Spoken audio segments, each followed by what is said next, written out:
Jeff Julian of Mission Viejo, California, speaks to the audience at wafsu.org for more than an hour with a wide range of topics, especially about middle distance.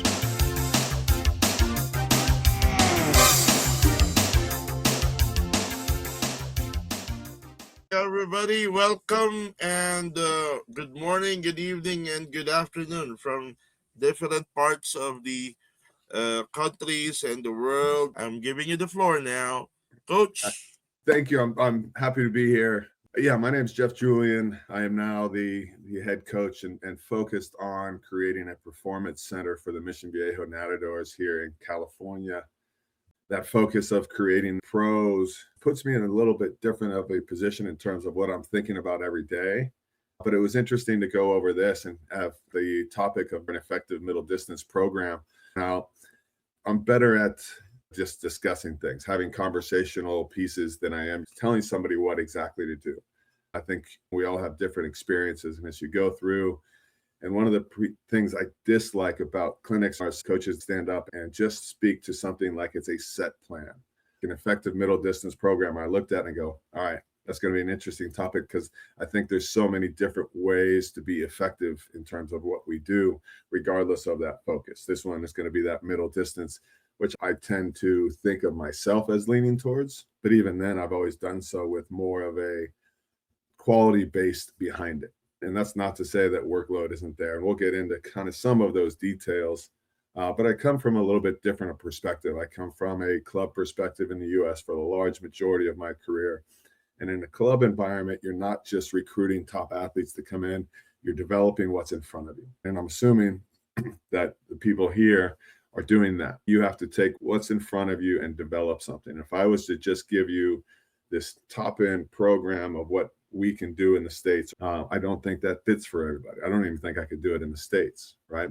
But we'd have a little bit more consistency there. So what I'm going to try to do is talk through main points and those conversational points to have as coaches, but then also what you have as coaches to athletes to make sure that your program is effective and make sure that you're effective on, in this case, that middle distance training, but really whatever you're going to focus on as you're coaching. So I've gone through pretty simple on that side.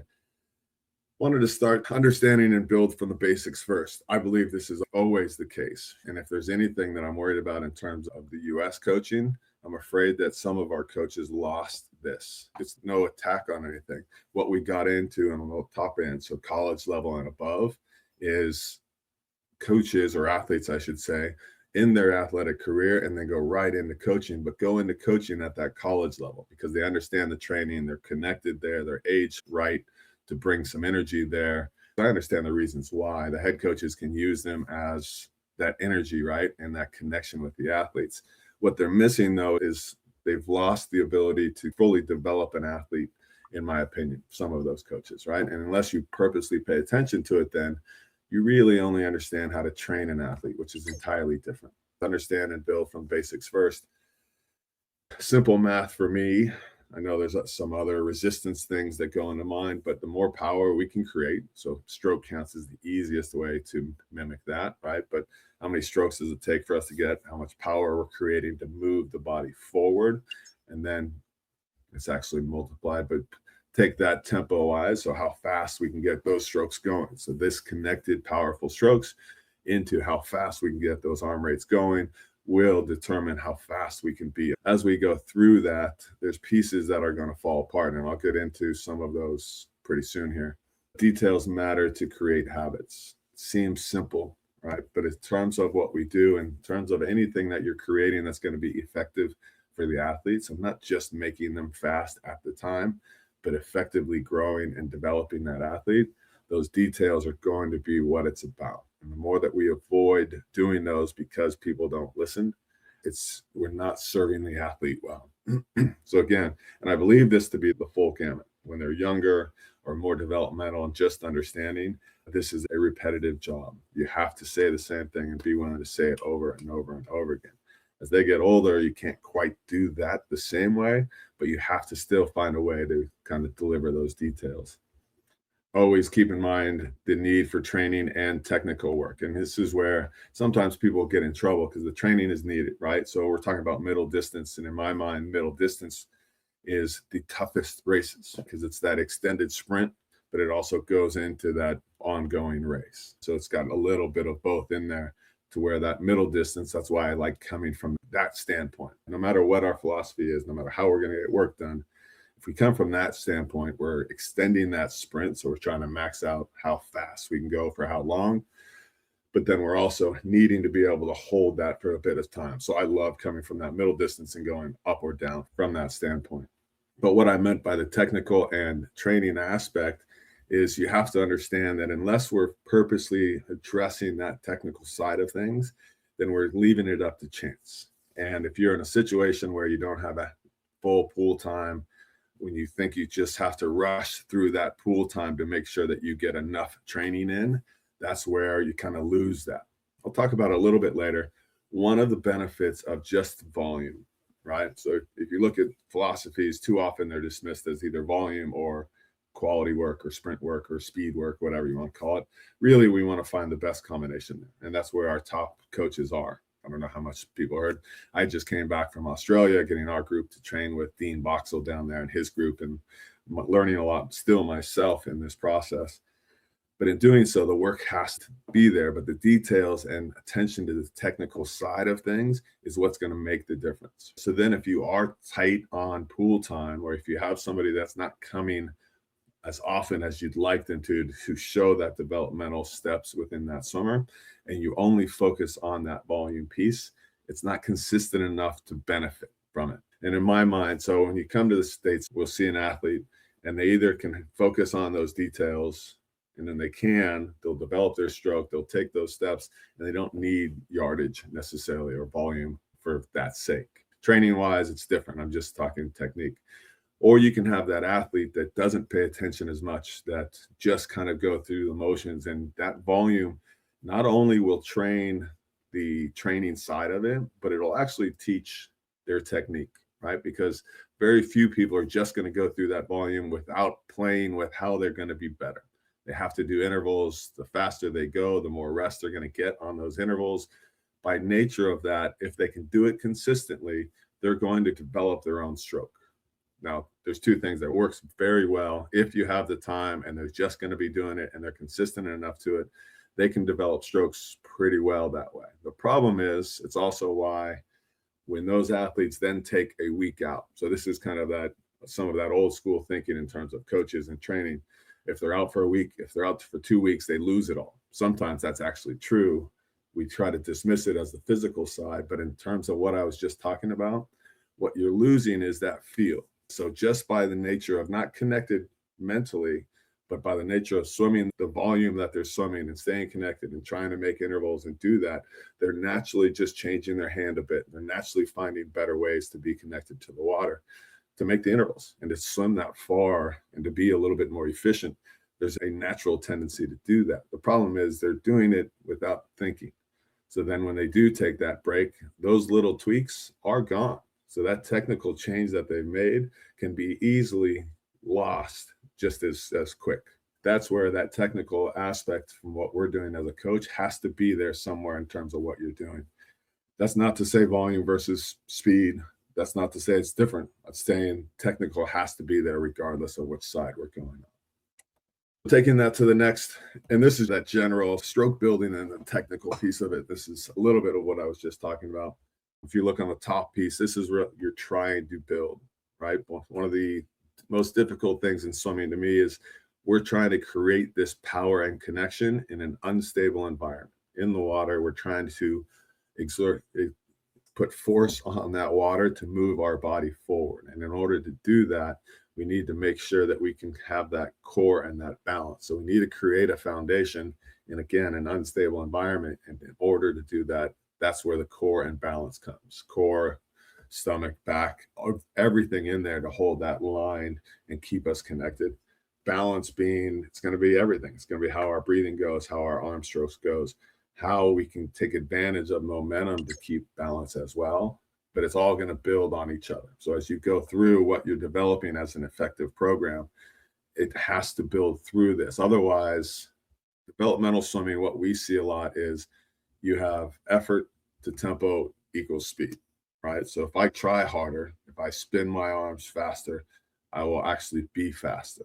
And as a young kid going up, if that's all you're seeing as a coach, that's all we're pushing, we're setting that swimmer up for some frustrating years ahead, or to not be in the sport anymore. Even though they were the fastest as a youth, if we're not paying attention to how that athlete is developing, we're going to get in trouble there. So that's where I'm kind of talking about this. We can't just be looking at times. If we want to create effective program and develop those athletes, we need to look at beyond that time but what's creating the time? What is allowing the athlete to be as successful? If it's because they're young and matured a little bit earlier than their competition, and then it's just otherwise willing to race and has that drive, chances are they're probably going to fall off a bit as they go through. Then I look at some of those common hurdles as well. Right. And I just bring these up because sometimes we lose sight of, I've told little Johnny what to do over and over and over again. He's just not doing it. And one of the things that gets me is like flexibility and mobility. Flexibility, simple terms for me, is your ability, your joint to be able to just go in a direction far enough to be right. One direction, how flexible am I in terms of that? Mobility is my joint's ability to go through that full motion, shoulder being one of the most important for us, right? But the full motion of that shoulder becomes very important.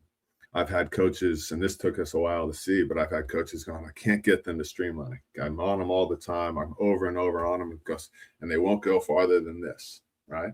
Okay, let's really test it then. We bring the athlete out and go, all right, go into streamline. And sure enough, they go like this. But then I have the coach press on the elbows, and they can press as hard as they want, and maybe they'll get a little bit closer. But that becomes now a flexibility / mobility issue. The lats are too tight. They're too tight here. So it's almost impossible for them to get into that streamlined position. So much as we want to say it, if they can't move into those roles or those positions, if their shoulder doesn't have the mobility to go through that full action, we can't just say something. We actually have to understand why they can't do those things. Short-term versus long-term speed development. This is kind of what I was talking about in that slide before, but this is, are we actually looking at that longer term? That doesn't mean we're not performing shorter term for these athletes, many of them younger, many of them developing, taking those steps. But are they going to be as good 3 years from now or better because of what I'm doing now in that process? So the way that I look at it for any of our coaching staff, up to mine's a little bit different, but if they ever take another step, I want them to be prepared. Is my best sense of accomplishment with an athlete is that they were as prepared as possible for the next step of their process. So as a club coach in the US, my goal had to be, I had to get them ready to be in any college environment. I had my own philosophies. I had my own way of coaching and how I ran things.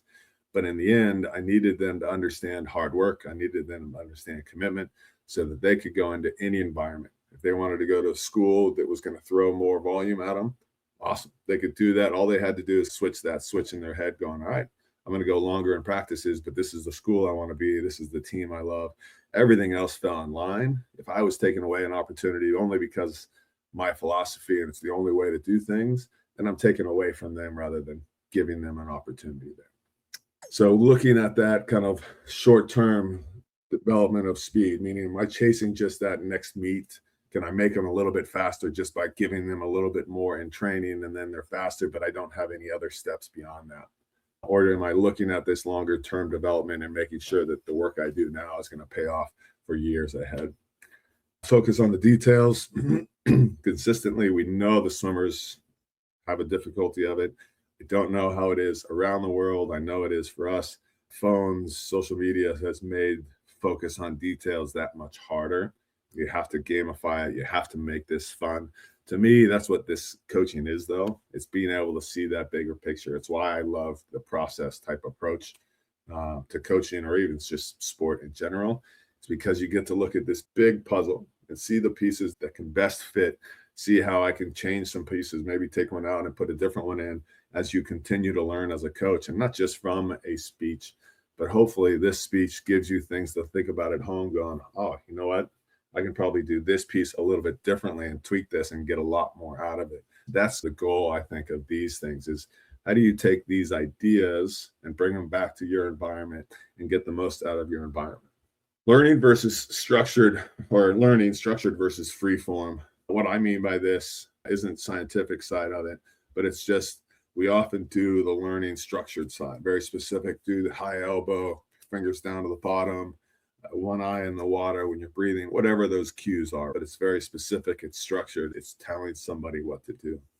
Then you have free form, which is can be done in two ways. And I'll explain one way that I saw that was kind of a transformation from a specific details I had asked for into how they got it done.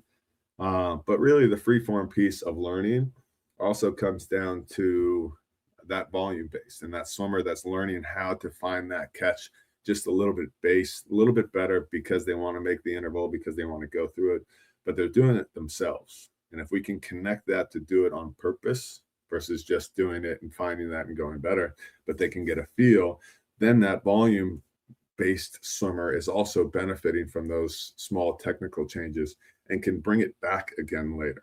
And that's the key, is that can they bring it back again later in order to do that? But there's two different ways of learning, to simplify it a bit, but both can be used. One of the things we were doing also is how to control your momentum as you enter into the water.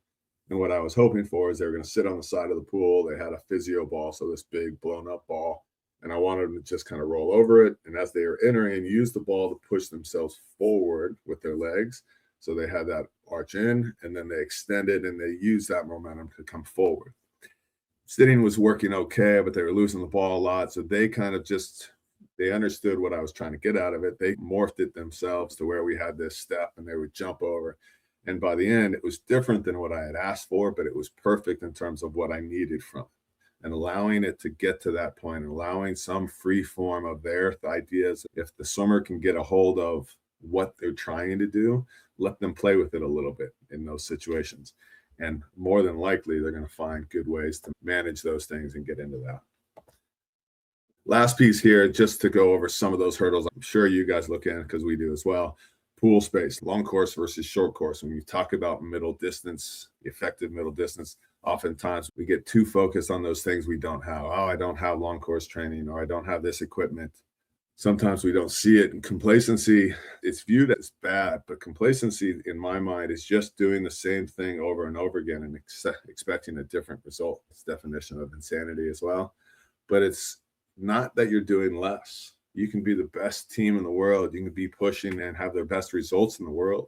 But if you keep just trying to mimic that, if you think you're at the top of the hill and you just keep it, that's how most people get caught. That's why it's so hard to maintain the top of the mountain forever, is because you can't get complacent. You can't go, all right, I'm at the top. I just have to keep this going now and I'll keep beating people.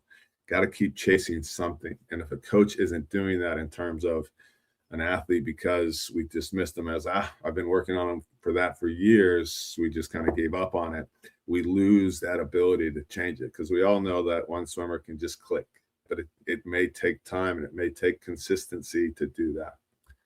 And then the last piece, my biggest advice for you is not seeing the swimmer in front of you.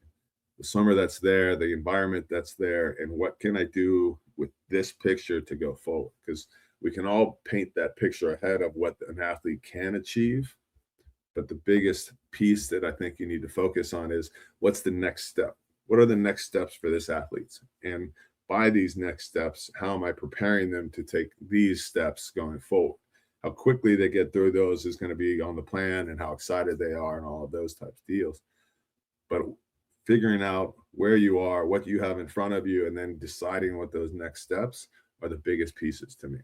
So let's go through a very basic slide here. But again, meet the needs of your athletes, right? I'm process-based, meaning I like to look at each thing as a category within it, right? Whether it's training, technical, the racing or competitive side, mental side goes into all of this. If I was truly going to go into my process base, yeah, you'd have this psychological side, both in terms of the wellness, but also just how they respond to challenge and how they respond to those athletes, to that pressure. Pressure is a privilege type of idea, but you have to train those things. And to have too often in this sport before, luckily, I think it's changed quite a bit. But it's always crazy to me. We're willing to change anything, willing to change our technique. We're willing to train to become stronger, to become more cardio based so we don't fall off as much. Whatever it is, we'll train. And then we get to the mind side of things and go, oh, you got to figure that one out on your own. Man, we should be training the mind. Half of training should be about training the mind, right? Again, just coming back from Australia, I can't tell you how many times throughout practices and day to day that it's not just talked about, you got to do this to be fast, to train yourself. You got to do this to make decisions that your mind never gives in, right? Because everybody's going to be asked at some point in time when you're an athlete of, can I keep going? The answer is almost always yes, physically, right? Your body can do amazing things, but your mind is that first one to go, I don't think I have any more. And if we're not utilizing our training time to do that and train that piece of it, we're not taking that step that we need. So those 4 pieces, first one is drive. And I have that first. It's, what do you want to call it? A piece of motivation. Relying on motivation itself motivation is fleeting. It's that exciting feeling right at the beginning of a season when you have set that goal and you're going and you have that. That's great, but it's fleeting and it's short term. We want to make sure that you're creating a drive. All of you, by being here, show me that in terms of your coaching, you're driven to be better. That's the same environment that you're trying to bring into your athletes. And the better that you can do that, the better that you can actually show them. And I know everybody's got different cultures and different places that way, but how you show your athletes how driven you are to help them brings a certain attitude and mentality to the practice that will be infectious of the swimmers. The more that you bring that drive to push them and be excited about their goals and those levels and connect that, the more they have that. And the more that they have that, the easier every other step comes. So the more that you figure out, how can I get the drive? It's not just the parents that are going to be there. The results piece of a drive is going to be difficult just to do that. But it's finding those ways of, you can call it love of the sport, right? But connecting an athlete with what they're doing on a daily basis, the more that you can do that, the better each of the other pieces come in. Next piece I think I had was technical here. Again, most of these will come in. Technical doesn't stand alone. It doesn't mean the only thing you're doing technique on is a drill like easy set. This is holding them accountable to do the technique that's needed no matter what. And to be honest, as they develop, and if you're developing an effective middle distance program, getting on them on technique on the harder sets is more important than just the drill set, right? Especially once they can do it. If they're doing the drill, they can do the stroke correctly, they go through it, and then they just get into that main set and they start to fall off, they start to lose that technique. That's where the coach comes into play. And it can't just be about the time. Yeah, you're falling off, you got to pick it up. It has to be, you're losing this technique, you're losing this high elbow, you're taking too long on your breath, whatever that timing issue is when they're that break, what I call break points in their strokes, right? But that's where that coach has to come in. And it can't be, they're working hard, I'm just going to let them through it. Sure, but you're letting them train for those break points, right? So sure enough, when they get into the race and they meet those break points, both mentally and physically, they're going to hit it and they're going to find that way to make it easier. Typically, it means a longer breath or dropping that elbow so it slips through and we lose that. Even if the tempo comes up and we lost that much power, you're going to go slower, right? So it's finding that technique based on where you are and how you can hold them. The training piece can be fun. Honestly, I come from a lower side of volume overall in terms of how I train, but that's a piece of, you understand the workload needed, right? I need every piece. Everybody that you train needs every piece. You need that aerobic piece for sure, right? You need the anaerobic piece, that's the speed that's going. And then what we call threshold, or a lot of people call threshold, is just that middle work ground, right? How long can I go at certain speeds to go, right? I know I'm going to come off. So aerobically, I know I can go for a good amount of time before anything happens. I have the energy, I have the oxygen, I have what I need to keep going at these speeds, right? Now, here's the other thing that gets lost is one of the more important to me, and especially middle distance to distance. Sprinters can get away with it a little bit more. Train every level and make sure that the athlete can train at every level, right? So many times in the sport, if you do something like a step test, 7 200s to see how well they can swim at each heart rate, right? they can be so inefficient at gear 1, gear 2, sorry, A1, aerobic 1 or aerobic 2, even into aerobic 3. So our aerobic type base there, if they're inefficient there, that means they're inefficient during warm up. It means they're inefficient during warm down. So I'm asking an athlete to go warm down, go gear 1, so that the heart rate stays elevated enough to keep it flushing, right? But that they're going easy enough to where it's not tiring. Well, for them, since they don't train it well, since they're not efficiently good at it in terms of that, they go to warm down and they're either going way too slow, so the heart rate's not going enough to actually benefit from it, or they're going the speeds they need to, but the heart rate's way higher than it needs to, so they're actually getting themselves tired. So now even in a warm down, something as simple as what we thought was as simple as throwing them over there would be good, they're not getting the benefit from it the same way, because take it back to training environment, they don't actually train at aerobic 1, aerobic 2, or aerobic 3 well, right? And to be efficient at that takes that next step in your training, because once you do that and you're efficient, taking those next steps at those kind of threshold and faster levels is way easier to make sure that we're there, right? But how can you get that done, right? If you don't have the pool time, you don't have those things, you just find that different way. Running, we're going to do, since I like, especially for the older athletes that I have, I do want to take some pressure off their shoulders. We have the pool time available, but as we get into more speed, I don't want to take away from their speed, that explosiveness as we go, but I want to keep their cardio up. So we're going to keep their spin bike up, right? So we have a spin bike, they can go through it. I'm going to keep their cardio up that way. But in the water, we're going to become, as we move through the season now, much more detail focused, much more speed focused. And if I run that the same way that I ran kind of our volume, aerobic, and capacity type phases, which we just came out of leaving Australia, if I run it the same way, I'm going to bury them with speed, right? But if I can keep their speed up, give them their rest and recovery within that practice, but then keep their cardio up kind of elsewhere, keep just their heart going, that side of things up and going, I'm finding this perfect balance. And that's what works for us. For you guys, it's going to be a little bit different. I think when they're younger, they do need a little bit more to make sure that they have that feel. I think we talked about the mental side of things. Everybody needs to understand and be confident that they can do it in the end, right? One of the problems with the shorter volume, so you call it quality work, whatever, isn't the training of the body. It's actually the training of the mind, in my opinion. Right. So when you have somebody coming down, I can have them physically ready to go faster, but it's been a long time since they've done, let's say the middle distance is perfect, right? It's a long time since they've done actual 200s. If I have a big break on it, they start to question in their mind, I know I'm fast. I know I have these speeds, pace is going. That's easier. I'm good. I'm stronger, but I haven't done a 200 in a long time. Right. There's a mental piece there that they have to be comfortable and ready to go. And that's where that making sure that the right volume is there.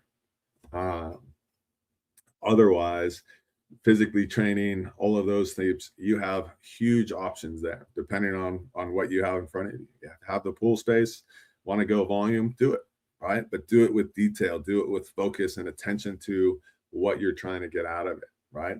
How you're going to find those speeds for them, how you're going to close. Going more doesn't necessarily help them close, but it's those details of how you're going to train that volume in order to finish those races. Racing wise, again, you can find racing anywhere, right? And it's not dependent on the pool itself. Sure, a nice pool in a great environment is great, but you have what you have in front of you. So to me, it's just finding that and being excited about the tools that you can find.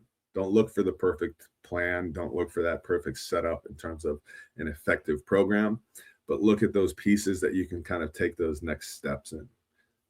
Middle distance for me is going to have some of those focus points is making sure that training load is there for them, making sure that physically, body-wise. So like I mentioned, Australia, we go way less typically volume.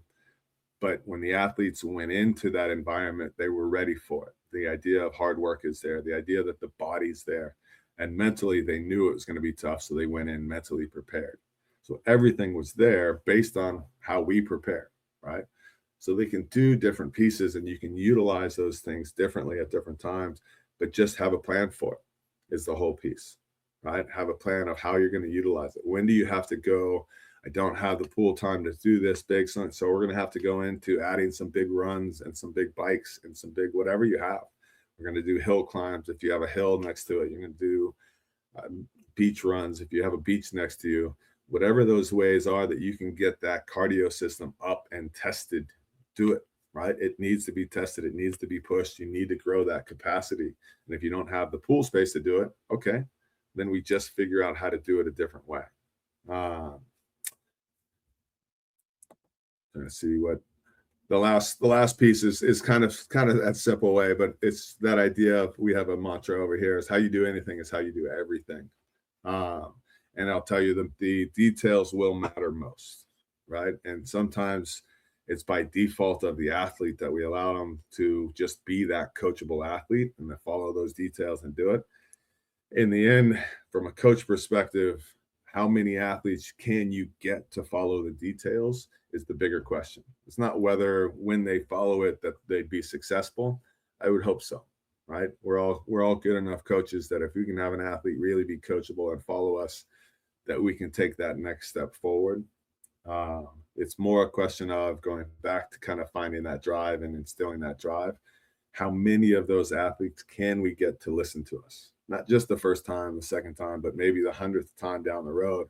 How many can you kind of transition over to being that coachable athlete and being excited about chasing that next level of their training and things like that, right? Have them have that same commitment to you guys sitting here at 11, I think it's 11 o'clock there, for you guys, or for some of you at least, but committed to going above and beyond and doing that. But if your athletes can see that and take that back as well, again, you'll grow that effective program, and the more that you get of those athletes doing it, the more kind of a hold that'll get within your programs and become the culture. Cultures take time.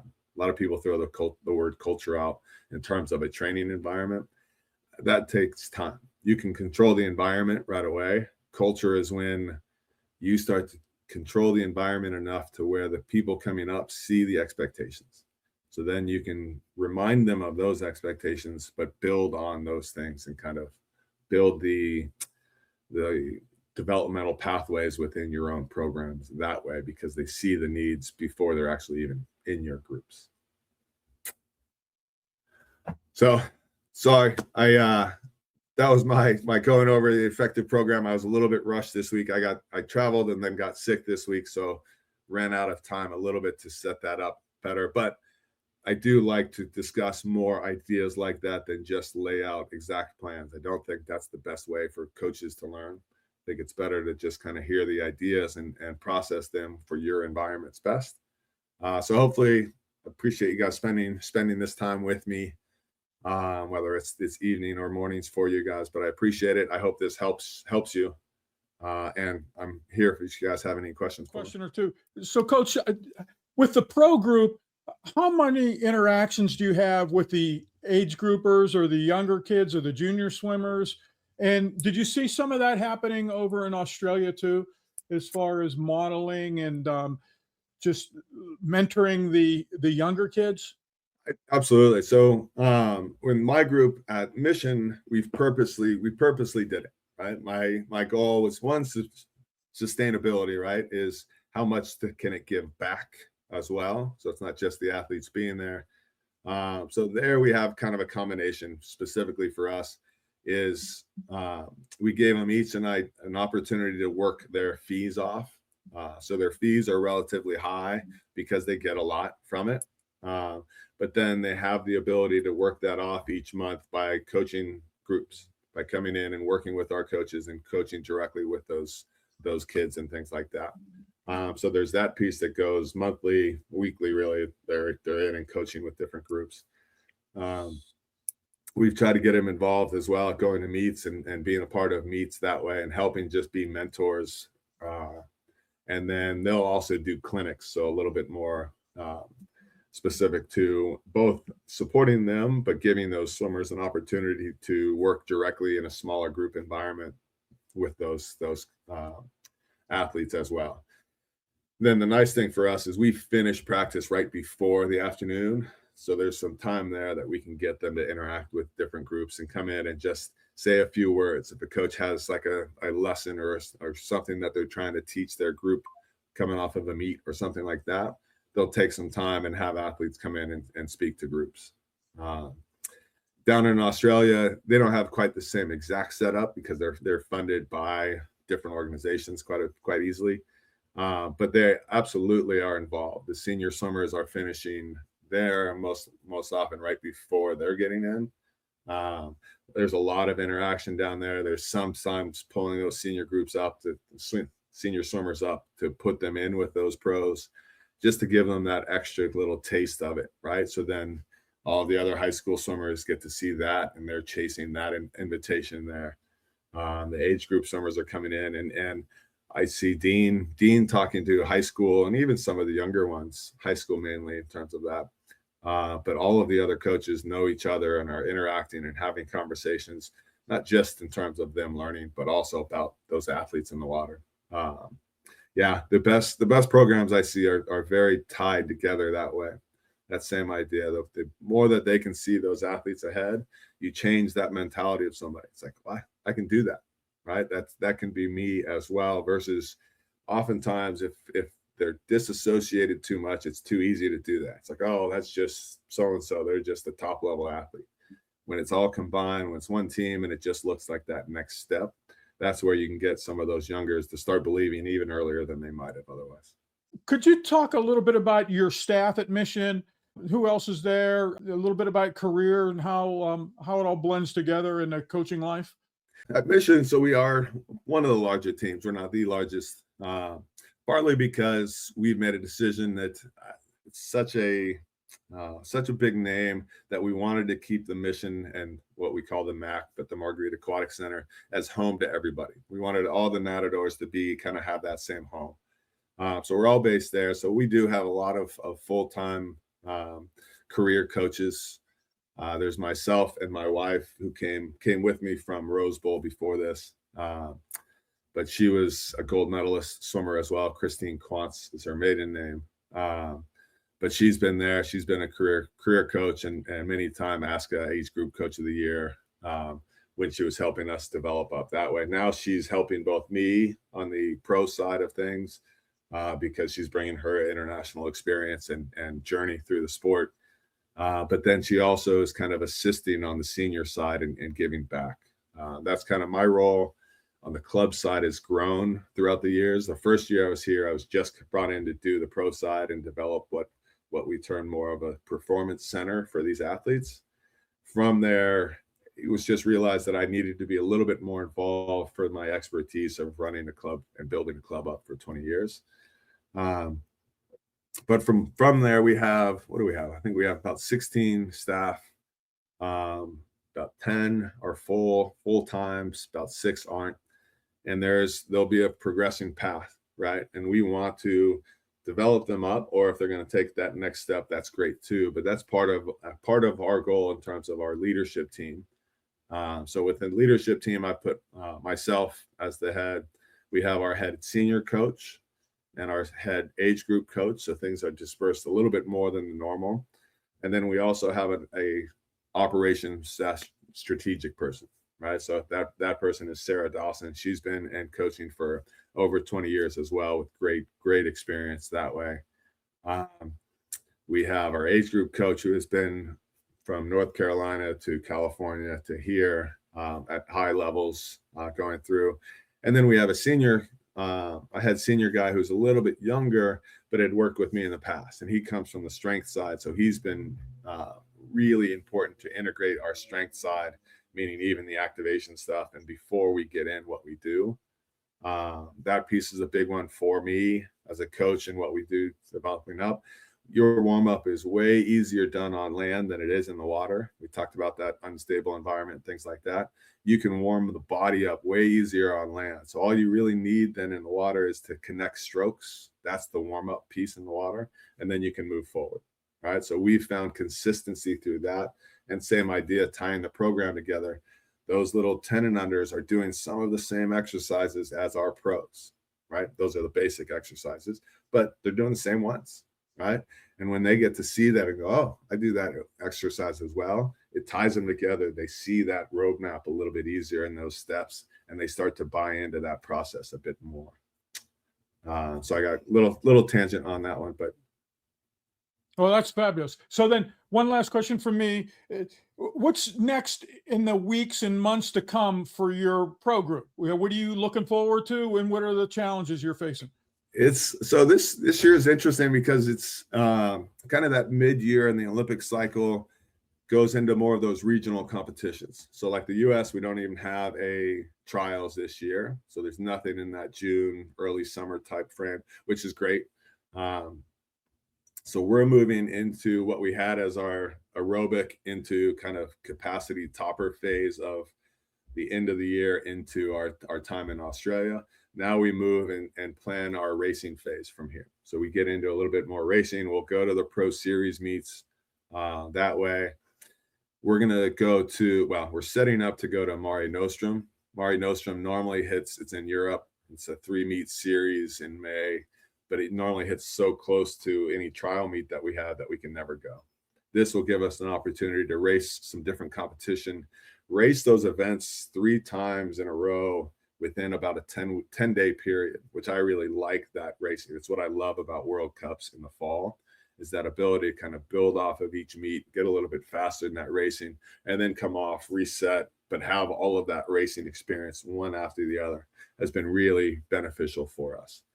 So we'll go into those meets, and then it becomes, I joke, I have 7 people actively full-time in the water for my group right now. I don't really want to get up more than 12 to 14 just with the capacity in terms of people.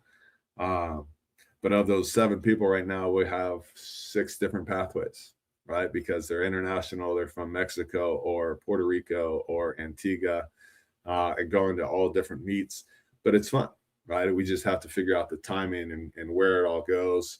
And then working with a group of pros like this, they've really kind of bought into that process approach and doing that. But that's what we transition into. And I'm excited to take the work that they've done. They've really done a good job of taking those next steps and going into Australia and seeing them first be able to handle it, right? Because you can't fake 3 weeks like that. You can't fake 3 weeks of going in an environment of which they were just pushed, right? And seeing the best world record holders just handling it, right? But handling it with everything they possibly have. Their tanks being empty at the end of this. And our guys just not beating them. I'm not saying that, but competing the whole way, right? So to see that, it's like, all right, we have that. We have that in our tank. Now we've built the tank that much bigger for it. Now we get into what we do, I think, really well in terms of the race prep and those speeds and the technical details of it. And we play out the rest of the season with that. So I'm excited with those next steps for sure. For a middle distance, okay, what is your normal mileage for a macro cycle or a general endurance stage for an age 13 years old to 15 years old? So again, I think it's going to depend on who I was talking to, right? If I was talking to somebody who doesn't have a lot of pool time, I'm not going to put that limitation on them, right? Because I think that's a mistake to say you have to go 6K each practice in order to be successful. And that's where that kind of the effective middle distance program idea came in. It's like, yeah, we can talk about it for sure, but I don't want to set limitations to it, right? So if a coach doesn't have those things, goes, well, I just don't have it, I can't be that successful. I don't feel that that's true, right? But I'll throw some numbers out just for that reference on it. And again, I probably tend a little bit towards the lower end, but I'd say we'd start about probably 6K on average. And then the next phase being probably about 5, but finding some extended intensity through that period. And then from there, starting to come down slowly off of that as we keep some light aerobic there, but then we really find intense efforts, right? The more intense that they can go and the more efficient they are at that intensity. So finding speeds, finding power, those type of things, and they can find it. the more offsetting light aerobic type swims they need, right? So as Coach, they progress through. yeah, can you give us a sample of your threshold on a 200? Like a threshold type set. Yeah. I'll do a lot of play with. So I'll play with intervals a lot, and I'll play with. So depending on the strokes, some sets I'll do the Hackett set and things like that. But otherwise, do a lot of pace work, and I'll do a lot of 200 free, for example. The 200. So 200 free. I'll throw out a simple one. We're just getting back into this one. But to make them successful, but to make them be able to turn around and get things done, we'll kind of shorten intervals. So I'll go a set of maybe 450s at pace on 55. Shouldn't be that hard of an interval for them, a little bit faster than that minute, but they should be pretty successful. They should be able to handle 4 of them in a row, right? I'm going to give them a little bit of a reset swim. So we'll go right into those 450s, into whether it's 250s, 100s, something of that nature, just to reset and to find it, but to keep them moving the whole time. So not a long interval. Then they'll come back and go 350s on 50. Again, couple 50s to reset, 250s on 45. And either I cut it there or I'll take it down. The 50 on 40 doesn't really mean anything. So if we're going to go down to 40, we're probably going to go 2 again. So we'd go 4, 3, 2, 2. But what I'm looking for here from my perspective is this is not just threshold. This is going threshold into some speed work. I'm looking for them to find speed and extend it, keep moving, find speed and extend it again on a shorter interval, keep moving, find speed and press it. And then by the last 1 or 2, I want them going full blast, right? So I'm training the mind to know that they can hit pace, right? And do so with details. I want to see stroke counts. I want to see kick counts as they go. Maybe depending on the stroke as well, stroke or breath patterns as they're training fly or freestyle, making sure that those breath patterns are there so they're not just breathing whenever they feel like they need to, but they're doing it with purpose, right?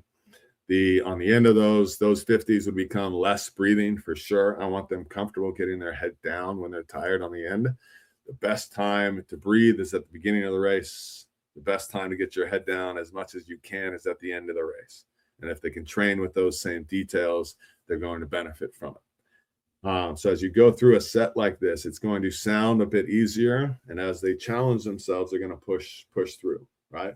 So as you go through, to me, that threshold quality-based work, right, and finding something like this, they're going to look at it and go, all right, I can do that. I think that's fine, right? And then they're going to get to the end of that 3 and be hurting. And they're going to go those easy ones and get into the 2 and have to make that decision to find the way, right? But again, for most of my guys are changing a bit, so I would change it a bit for me. But for that age group and that developmental cycle to be able to push through, but push the intensity I wanted from those 50s, I'm giving them less and less. So I'm giving them that strength to know that they can, but then I'm going to challenge them with those details or those times they have to hit, right? So that's kind of that threshold with that pace involved. So you're getting on the back end of that threshold piece of where can I find speeds and intensities, but then be able to back it up as we go. So I'll play a lot with intervals in order to do that. When I can, we'll go longer swims. Butterfly will go swim with fins, but we'll increase that. So I may go a 200 straight into 250s pace and repeat that quite a bit, right? Because I want them to understand the length of a swim, but then understand that press and that desire to find speeds when you're tired. So a lot of that threshold for middle distance, I'm going to find a way to fatigue them in some way. A lot of times, otherwise, that won't even be in the water. So we have something called the assault bike, where you're moving your arms and your legs at the same time. We'll do that for a minute, 2 minutes to fully fatigue the body, and then we'll jump in and run pace, right? But for me, that capacity in that middle distance phase is not only the work getting done, but those details of it. And in a younger athlete, you need to give them that way to do the work, but also be able to see the success along the way. And if you know it's going to be challenging, explain it, right? I used to take it as a kind of a feather in my cap when they look at a set and go, that's going to be easy. And I would just go, all right, let's see how it goes. And then they come back and be hard and they die and they couldn't finish the set. And they go, oh, it's so much harder than I thought.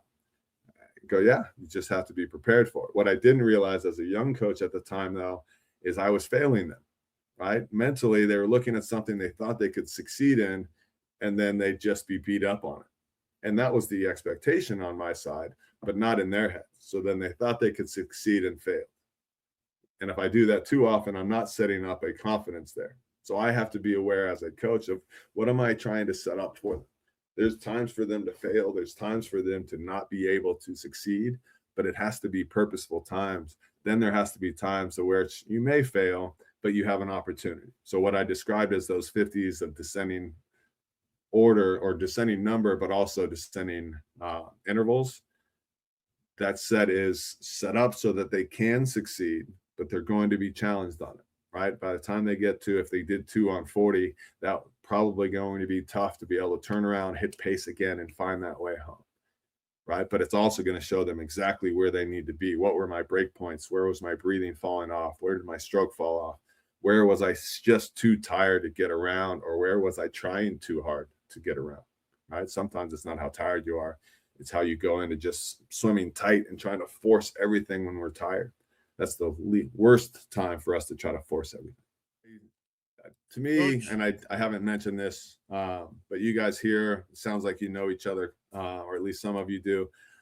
Making contacts around the world and creating your career. So you asked a little bit about careers and things like that. Make contacts and create your path, right? My path is different. I did it through clubs, and I did it through just committing to wanting to build up the best club I could. And as I did so, I learned a lot. I learned a lot on the business side of how do I run a business in order to make it successful, right? How do I keep goals the same that are on one side was I wanted to be the most competitive team in the country that I could. And we built up and we did that. But on the other side, I wanted to offer the best environment to every single athlete that was a part of my team. So we talk a lot about team and things like that, and it's important to me. And those two goals can exist side by side, but they both have to be important to you, right? So as you build your careers, make contacts with people, right? Going down to Australia and getting a chance to train down there and take my group down there and do that all comes from making a contact with Dean Boxall a few years ago when I was in ISL. I'll take that even a step. That came from being able to work with Jason Lezak. So my ability to go in ISL, even though I was focused on club coaching in the US, so largely 18 and under for the large majority of my career. I had also worked with Jason Lezak back starting in 2007 through 2012. He did a lot of his training on his own, but he'd come up at least once or twice a month. He would get involved with our team. And we worked really closely at meets together. Right. But that environment, we knew each other from when we were younger as well, but then contracted there. I worked with him there. And then fast forward almost 20 years later, ISL came up and he brought me on as one of the team coaches for that because of that experience. So you never know where those contacts are going to come from. But make contacts, just stay focused on learning and building what you're doing in front of you, and to be able to continue to grow that. Because the more that you learn how to deal with things that you're dealing with, how you deal with your boss, how you deal with parents, how you deal with the pool, anybody who's running the pool and things like that, teach you how to take that next step, right? That experience is your best teacher. Coach Jeff is married to an Olympic gold medal. Okay. So he is married to a Olympic gold medal swimmer, okay, and now she's coaching, okay. Yeah. So besides being part of the USA national team, okay, he is really, well, if you're talking about developments, both the wife and the husband is talking about developments every day, okay. Jeff, tell us a little bit about Rose Bowl Aquatic and how that's doing now and how you went through the process there. Rose Bowl's doing well. There was a disruption, so we all go through different things. I was there about 20 years and we grew nicely. By the time I left, our size was about 4 times the size as when I brought it in. We had moved from 175th in the nation in different ranking systems, but about 175th in the nation up to 25th. We had developed, this was during COVID, Rex Maurer, who's now at Texas, destroying things over there, but he was with us and he was developing up, and he was with us during the COVID years as well. We were going 5 days a week of 45 minutes. We were supplementing some other things, but he did that and he went down. We broke the national age group 15, 16, 800 freestyle record by 20 seconds. But it was just mixing things up that way. It came down to, well, there's two things really. It was getting to a little bit of a cap in terms of the facility itself. The team had grown to a point where we were kind of bursting at the edges there. We didn't really have pool space to grow into. But the biggest thing is you never know what the next boss is going to bring. And a new executive director came in, and anybody in the U.S. would understand it a little bit more. But he came in from a Division II college program and the rec side at that. And he brought that mentality in, and it didn't mix well with me.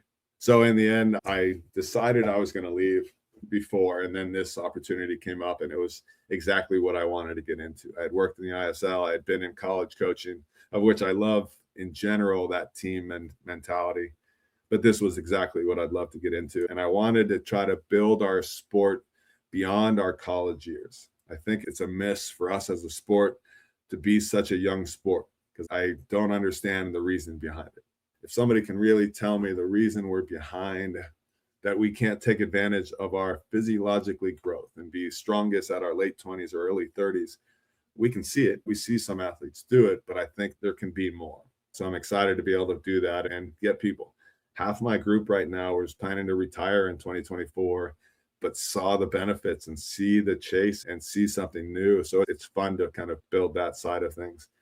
So it ended up being a perfect opportunity. Unfortunately, after 20 years there, it was not the way that I wanted it to end.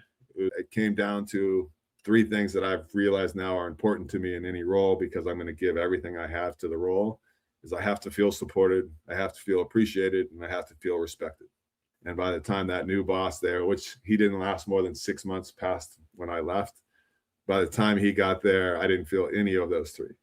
Right? That's 20 years of building something. And I get it. You have to put your control in there, of which he was nervous for me to have as much control as I did by then. But if I don't feel those three things, I can't do what I'm going to do, because I'm going to put everything I have into what I do. So that's kind of where that fell off. So things come up, right? But life throws you and opens doors sometimes when needed. And especially when you have those connections. There's the coaches that were here, Coach Sarah and some of the leadership team are the exact people who would watch me do what I did at Rose Bowl and build that up and then see that, right? So anybody I've worked with really respects what I do that way. So it was a perfect transition from that point in terms of taking that next step, but then still being able to give back to everything I learned in terms of developing a club and developing it for not just the results side, but actually what it gives families and what it gives that connection and being bigger than what it was. I saw the benefit of that even as an athlete who chased success in terms of the results as well. It wasn't different as a young coach. I wanted those things. We built a family there that I got to experience when I went through my health stuff. I went through 2 big health scares, but the first one especially. Yeah, I had two. I've had 2 bouts with late term cancer, but the support that came from it is these things that coaches don't normally get to see, right? But if you're doing it for the right reasons, and if you're trying to really connect with athletes and develop something that you're teaching life lessons, right? As I've gone through this, everything we do is to create that result. But for me, the reason we do it is we're teaching life lessons through the sport of swimming. And the reason the sport of swimming is so great to teach those life lessons is because it's so challenging. Whether it's the work that you have to do, it's the detail that has to get done, it's the unstable environment of which those details have to get done, and it's the unforgivingness but black and whiteness of the clock. 1/100th off, sorry, you missed, right? There's no easy way to go through that. It is just what it is, right? But at the same time, because of that, and I've learned this through some of life's hardest journeys, it's what teaches us lessons that'll get us through life. And not just get us through life, but be able to thrive through life and whatever we want to do outside of this sport. Coach, you're a 200 flyer. Yes. Okay. What is your stroke count and the shortest stroke count that you're doing at the fastest time? Oh, so as a 200 flyer now these days, Yeah. um, The because your I was a 200 fastest flyer, but I was time.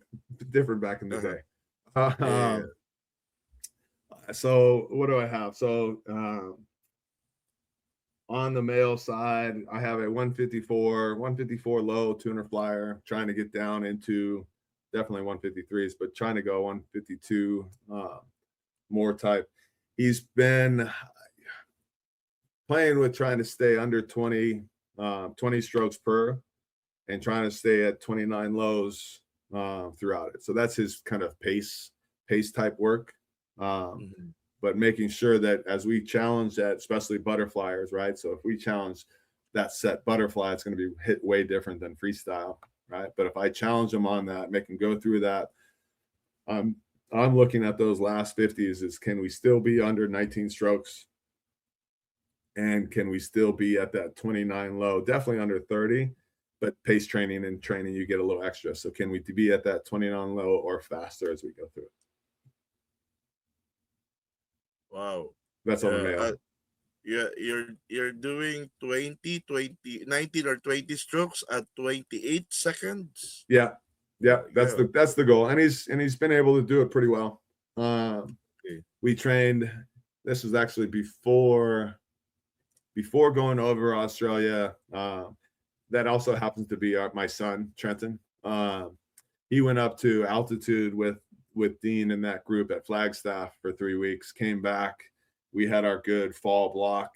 So one of his best sets he's done recently is I had him go 450s at goal pace, the shortest amount of time that you can do it on, right? So whatever the rest interval that you could take to do those 450s. So it's a broken 400, or broken 200 at 450s, but do it as fast as you possibly can.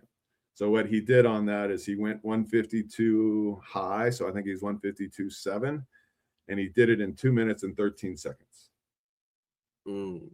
So overall, he took about, say, 7 seconds rest every time he stopped. So on 7 seconds rest, he went 152.8. So the overall 200 from start to when he finished was only 213. He only took 213 of total time. But what he went was 152. So he's about on average 7 seconds, but he just hit the wall, take his breath, and push off. Right. But that's kind of where he was. And on that, what we're looking for is making sure that he can keep those stroke counts down and keep that time down. And obviously that set was pretty good for him to be going that. He kept those down pretty well. But that's where we are. I'll do it. It's an expensive toy. But have you guys ever seen the Meta glasses, the Ray-Ban Meta glasses? So I got a pair. I love toys. But I got a pair of those. And what I like most about it is I can ask Meta, or I can just hold the button, right? But I can film up to a 3-minute film. But for me, all I need is like 10 seconds. So I'll film it. I can be talking during that film, and then I can say, send it Trenton on WhatsApp, or actually on the other way is better. So automatically it can send it to the athlete. It can have a video review of me talking while he's swimming, and I don't have any other time taken away from my day. I've tried to figure out how I can be as efficient as I can with my time.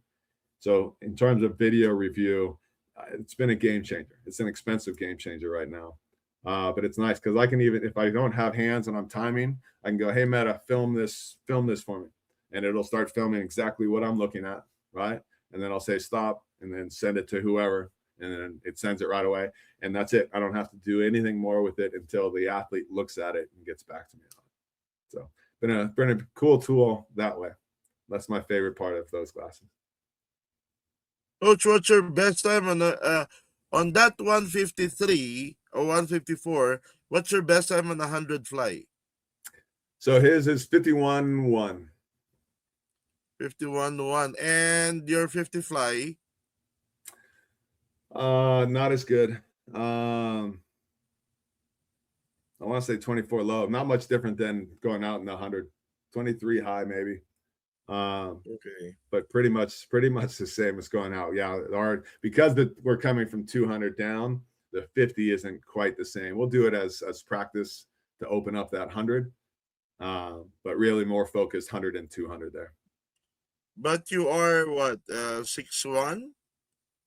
The athlete I'm talking about, yeah, this is Trenton that I'm talking about, but yeah, he is 6'1". Yeah, but you are 6'1" as your height. Yeah, Yeah, 6'1". Okay. So at least you guys have an idea of how to deal with the 200 fly. Okay, what he's doing. Okay. Uh, Coach, but your 200 fly kick was what time? ooh, that's a good question. I don't keep those times on top of my head. In general, so those guys reference wise, they're kicking in 100 fly. I think he's down about 115 for long course. Okay. So on a fast, just all out 100 fly kick, he can go about 115 on it. Yeah, 115 to 120. Well, it's been great to talk to you guys. I hope this has helped. This is a great Yeah. this is a great cause. I love it. I love the training and trying to develop coaches around the world. This is a cool thing. So I appreciate Dennis. I appreciate you inviting me to join. Thank you, Coach. Coach, maybe we can also you can also invite your wife that she can volunteer to talk also. We will be so happy to hear her. Okay, please. Yeah, absolutely. Yeah, we can talk to her for please. sure. Yeah. Got to figure out the mornings. She doesn't like mornings as much as me. So she gets up purposeful for morning practice and only. Okay. We appreciate you, in and the middle of the circle. good health in the future too. Awesome. Thank you Thank very you. much, Coach. Thank I you. appreciate it. Coach, we Jeff. don't have the right words to say thank you, and we will be sending you our appreciation certificate. Guys, can you please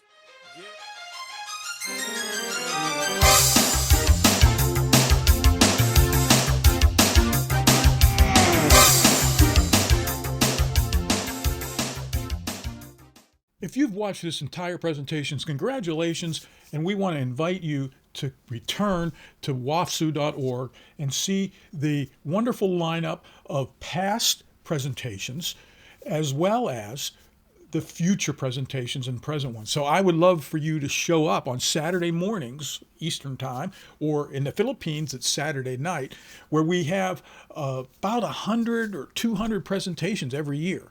We try to archive them as a replay like you're watching now. But please check out the schedule, follow along, come to the event yourself. Furthermore, we've got a free podcast. It's called Heavy or Not, the OG Swim Guide. I hope you're able to subscribe to that. And likewise, I wanted to give a shout out to Summer Fink, who's doing another podcast called Making Waves. So thanks for all you do for the sport. Hopefully we can see you at the